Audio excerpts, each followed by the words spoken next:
Matt, have you heard of the Spiel des Jahres? I mean, we've been talking about it like a million times. Of course, I know. There are the Oscars of the board games for the mainstream board gaming industry. Yeah, but did you know that they also do an award for the board game connoisseur? What? Hello and welcome to Board Stupid. My name's Wayne. And I'm Matt. And this is our top 5 Kennerspiel Winners. Kennerspiel Jahres winners. I got Matt to say that bit because it always makes me laugh. The Kennerspiel Jahres, Matt, is the ultimate award for the hobby game, the connoisseur game, the more complex game. The more complex game, because again, it's a competition that runs alongside the Spiel des Jahres. Same company, same organisation. Exactly, but they kind of like, while in the year the Spiel des Jahres, they moved more toward the mainstream, accessible, almost like family plus games. This one is where they reserve the space for the games. Yeah, a bit more heavier stuff. Exactly. Yes. So stuff that I really like, stuff that you really like, and in fact, I own almost every single one of the last winners. But before we dive in and talk about the Kennerspiel Jahres, Well, being a connoisseur, hitting the subscribe button. Be a connoisseur. Press the subscribe button, exactly. As you should, absolutely. And Matt, should we dive into this list? Let's go. Rolling dice, feeling nice. Cardboard dreams and game schemes. Click subscribe, it's a vibe. Board Stupid's all we need. Board Stupid, game reviews for you and me. Board Stupid, here's what you should play and see.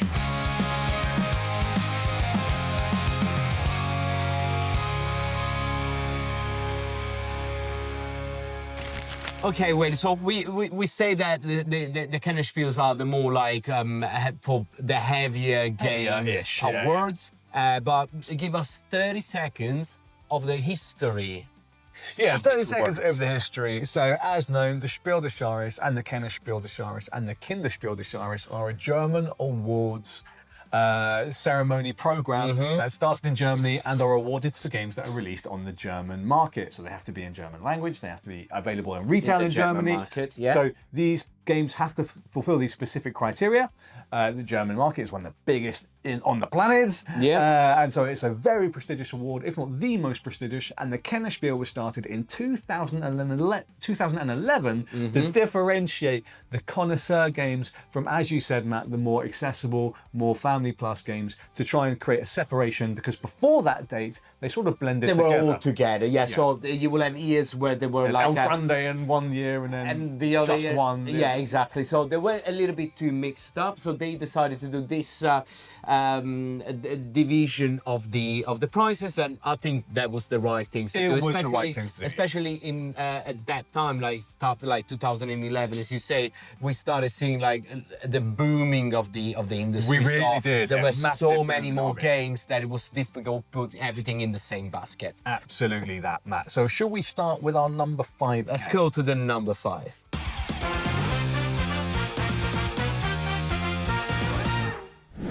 Our number 5 is the winner of 2021, and it is Paleo by Peter Rustermeier.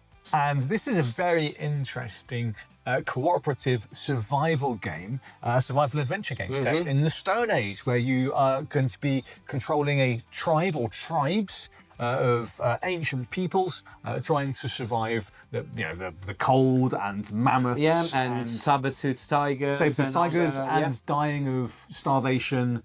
And all of these horrible things that will happen to you. Because you can imagine, that was not easy time. It was I know not that easy. now they are hard, but I don't think that they were easy yet. No, yeah, quite. So it's really interesting how this game works. It's really fun. You have these decks that will form part of your scenario, and you've got lots of different decks that you can combine to create your adventure decks. And interestingly, in this game, the back of the card will give you a clue as to what's on the front. Yes. You kind of have to have a little bit of memorization, because you need to try and survive each night. The deck will reshuffle again, and you'll see the same cards again, and you'll learn, your knowledge will grow as you explore the wilderness, exactly what's around the corner. Oh, where was that mammoth again? Oh, where was that tiger? Was that bush poisonous or not? You'll start to learn the lore of the lay of the land, which is really, really Yeah, that's really cool. And I remember the back of the cards, when you see like it could be like a large figure, so you might think, oh, it's this or might be that, or probably it's better to avoid that. But Yeah, maybe I'll skip that one. yeah, but all of this, like when you play with your team, with your group, it's all like decision that you all making together. Yeah, and you might have tools that'll help me with my Yeah, problem. yeah, I might yeah, have yeah. tools that'll help you with those cards, and you need to solve the cards because they'll give you food if you need to eat every evening. You need to maybe have fire to stay warm. Really fantastic game. I think it still holds up wonderfully. It's not even that old; it's only a few years old. But I think it's kind of underrated, and I think it's underrated because the other nominee. Yeah. So number 2 and number 3 were Lost Ruins of Anak. Yeah, And Joe of the Lion, Gloomhaven, Joe of the was Lion. on the recommended list. So it was a hard competition. Yeah, so yes. I would say with time, probably the other 2 are the ones that stick more around. I agree, yeah. But as for the games, the winner, this one was It's really, still really excellent, good. Yes. absolutely. Let's move on to number 4.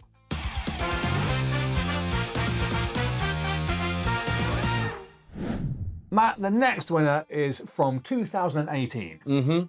And this is probably the more family plus of all Yeah, this, I think all so. the connoisseurs. So probably this was the lowest in complexity of this Of this of the fine connoisseurs listing, one. And we're talking about Quacks of Quedlinburg. Now known as Quacks. Yeah.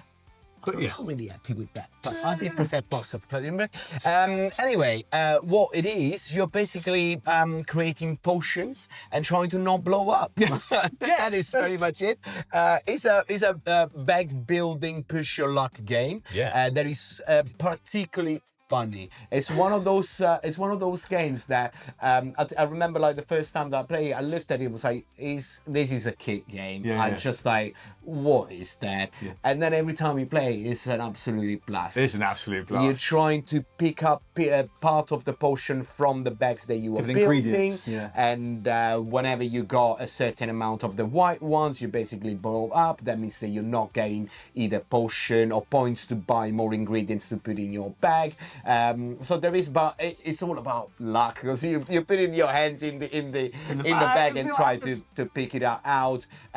You're gonna get other parts of the potions that will let you build your bag in a better way. So you know you're gonna have less misses, or you're gonna have more stuff that's gonna combo together. Yeah.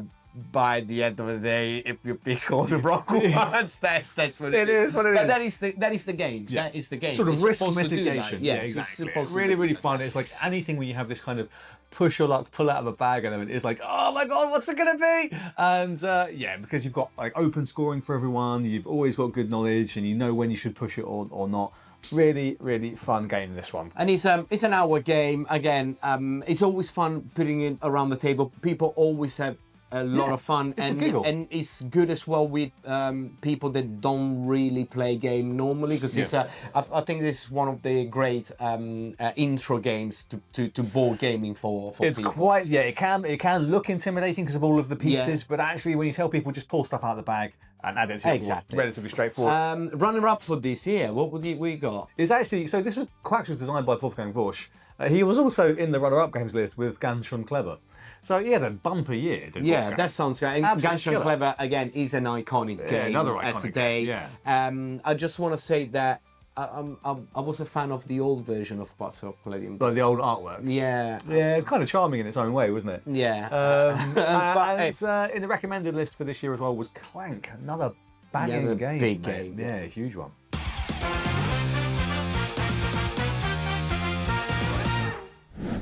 Matt, we do love a trick taker on the channel. Yes. And the big craze for cooperative trick takers was born with this game. It was, and we're talking about the Crew, the Quest for Planet 9. This game, when it came out, it won because when it came out, it broke the market.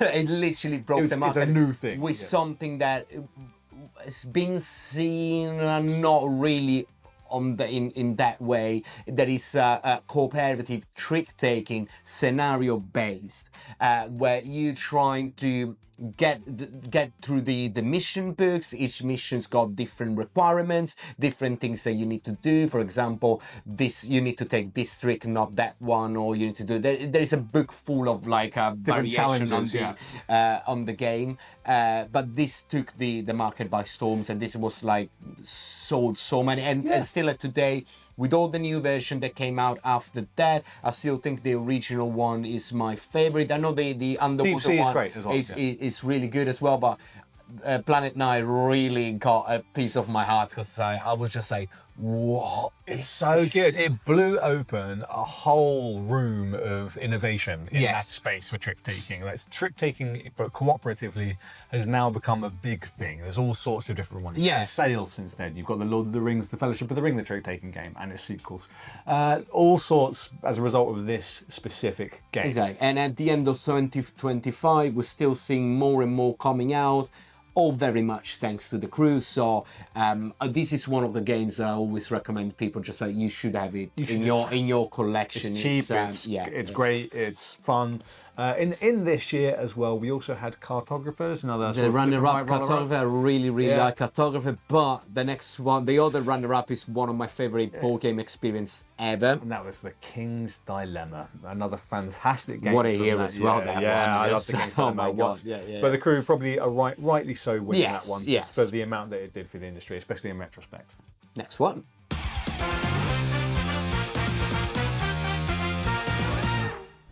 For the next one, we go into 2024, so quite recent. Yeah. But, it's a game that kind of like you really like. I love it, yeah. And it's Daybreak by Matt Leacock, otherwise known as E-Mission, depending on your market.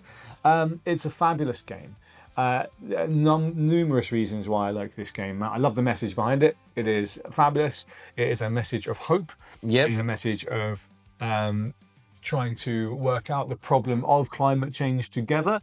And you are nations trying to work together to create policies, to create frameworks, to play cards, to help deal with the challenge of things like climate change, like pollution. And you're trying to deal with water acidification, like the acidification of the sea. You're trying to deal with emissions, obviously, into the sky. And this is a really fabulous cooperative game because there's no specific turn order. So you're not really having to deal with the alpha player issue so much. Yeah. It's not really like, I'm on my turn, you're just barking at me what to do. No, we need to work together. I need to give you cards, you need to give me cards. We need to sort of resolve things together. And this is something that, again, Matt Leacock, the designer, is famous for Pandemic. Yes. So he's got that cooperative in his own blood. I feel like at this point, but it was really interesting because he went away from his Pandemic system that is using in tons of other games. For example, the latest one, the Lord of the Rings, Fate of the Fellowship. But for this one, it was going somewhere else. Went completely somewhere else. Keeping the same DNA in terms of like cooperation between player and making the experience around the table a unique experience where everybody are involved, trying to work out the climate problems. So makes you think, makes you play with the other people. It's just like a nice experience. It's a great experience. I think, I think this might be Matt Leacock's best design, at least for me. I love everything about it. Production fantastic, and environmentally conscious production. Just a tremendous game all over. That's Daybreak. And what we had was the nominees for this. So nominees was the Guild of Merchant Explorers, which I've never played. And then Ticket to Ride Legacy, and then in the recommended list was also Forest Shuffle. So somewhat of a weaker year, arguably. Yes, I mean Ticket to Ride Legacy. I know that it was very, very well received, by those that played it. Yeah, exactly. But not me. Now it's time for number one.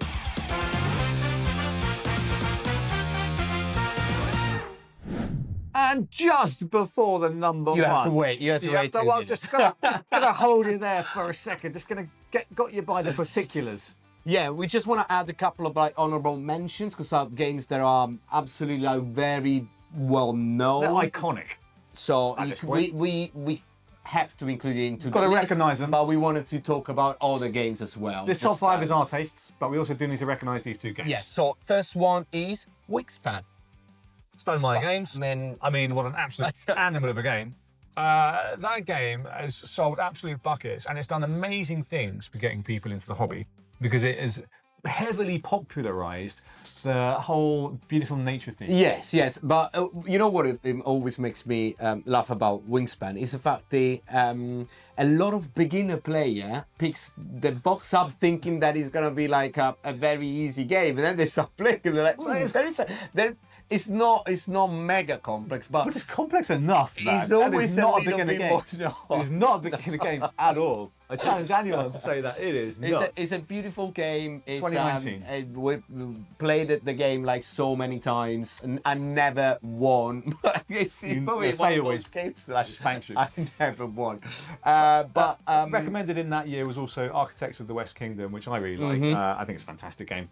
For me, I prefer Architects, but Wingspan I get as a worthy winner and a really fantastic game, and that has sold buckets. Yeah, and the other ones that we want to talk about winner is Seven Wonders. The first winner of the Kennerspiel. It's the one that the number one, the one with the first name on the awards. So. Yeah, it's Antoine Bowser, also the name behind Hanabi and many other games as well. So it's a legendary designer with his legendary game that sold again.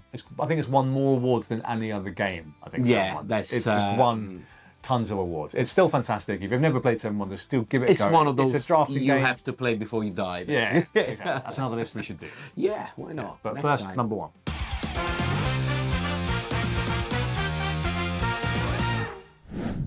Number one, finally.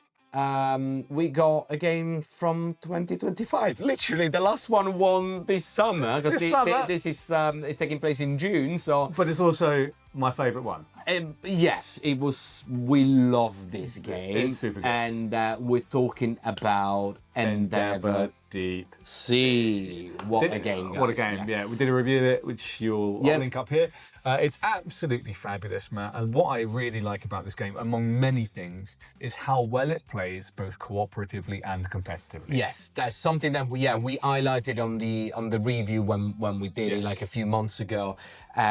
Is you will never imagine that both of those things can coexist in the same game using exactly the same pieces, Same rules, exactly basically. the same rules. The smallest of fantastic. tweaks. But on top of that, all the exploration and the planning, The engine building. the tableau building of your crew, the Upgrading. tech tree of your ship and submarines and stuff like that. This game is truly something unique. Really enjoyable game with a fabulous production as well. And again, innovating The artwork of is that beautiful. game, it's just like... Innovating in that sort of sustainable production space as well, with like even degradable bags and things like that it comes in. Fabulous stuff. There is an expansion on the way, which yes, I have backed. We can't wait for that. Adding more to the cooperative side, which is very, very exciting. I think this is definitely my favourite of all of the Kennerspiel winners so far. Absolutely. I will invite you guys to go and watch the review, not just because we did it, but because we talk about it in detail. Yeah, exactly. And this game deserves to be heard more. To vote for you guys. If you don't know what the game is about, go and watch the review. We could speak about for another 40 minutes just after about this game. Easy peasy. In this year, nominated was Far Away by Jahres, which actually I thought was going to win. And another game very similar to Wingspan in that things are like, oh, it looks cute. Yeah. And then there is a lot more It's a brain crush. than just that. And then Loot, that was the other the German title. Newland. Loot, that is, I thought that was more family plus, but fair enough. It's there. But yeah, no, Far Away. We both thought that was going to be, because it's Far Away is another one that sold buckets. Did very well, and it's a very good game. It's very buyable. And then on the recommended list was The Gang, which we love, but probably isn't a Kennerspiel game. No, probably isn't. Endeavour. I mean, Endeavour is definitely yeah. So that was our top 5 Kennerspiel des Jahres. Kennerspiel des Yeah, Jahres. and what a fantastic list of I'm games. sure that some of the German sounds going to be, you don't pronounce it like that. Sorry. But Sven, let us know. There's some of the greatest games Yes. ever, I think, released in that list. Mate, there's some really fantastic classic games in the Kennerspiel winners. And you know what is And in the great? nominees. That every year now you don't just wait for the Spiel des Jahres, you're waiting for the Kennerspiel as I'm well. very So, yeah. excited about Kennerspiel Yeah. every single year. And I like that they went a little bit crunchier this year with them. Really cool. But what do you think? What are your favourite Kennerspiel des Jahres winners? Please let us know Yeah, in the exactly. comments below. Yeah. We always like to hear your opinion and which of the 5 that we picked is your favourite. Yeah. Especially if it's not on our 5s, let us know which one and why. And which one and why exactly. And another award that we would love to receive is your patronage. Yes, if you go on the present page and you can check all of the stuff that is extras, the extra Yeah. episode, the podcast, the video cast, Exclusive interviews with industry folks, all that stuff. a lot of that stuff. So why don't you go there and check it out and let us know if you like it. Otherwise, of course, subscribe button. Please. Subscribe button is always free, and we appreciate every single one of you. Absolutely, 100%. Absolutely. Check out the rest of our videos, and we're going to see you in the next one. Ciao. What's the game reviews for you and me? What's the